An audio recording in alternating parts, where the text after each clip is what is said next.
வணக்கம் நண்பர்களே.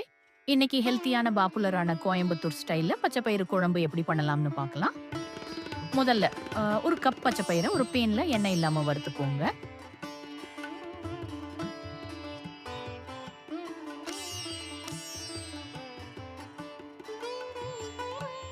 இது ஆறினதும் 2 கப் தண்ணி ஊத்திக்கோங்க. இது கூட 2 பல் பூண்டு, 2 பச்சை மிளகாய், ஒரு தக்காளி, கொஞ்சம் உப்பு போட்டுக்கோங்க.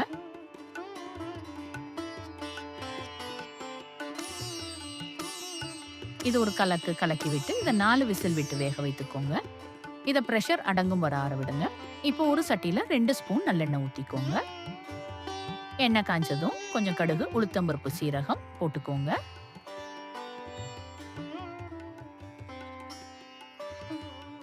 கடுகு பொரிஞ்சதும் 4-5 கறிவேப்பிலை போட்டுக்கோங்க. இப்ப சாப் பண்ண பூண்டு போட்டுக்கோங்க.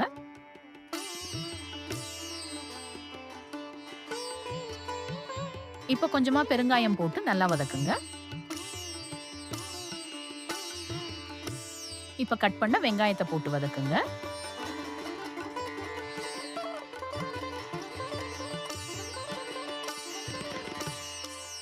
இப்ப குக் பண்ணி மேஷ் பண்ண பச்சை பயிரை போட்டு கிளறி விடுங்க.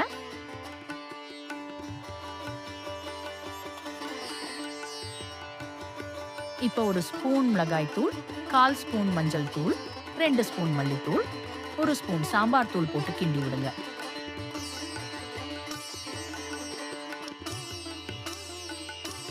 இப்ப தேவையான தண்ணி ஊத்தி கொதிக்க விடுங்க.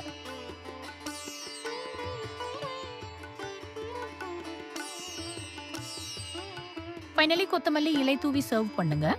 ட்ரை பண்ணிட்டு எப்படி இருக்குன்னு காமெண்ட் பண்ணுங்க. Subscribe for supporting Ghani sir சுவாய் kitchen.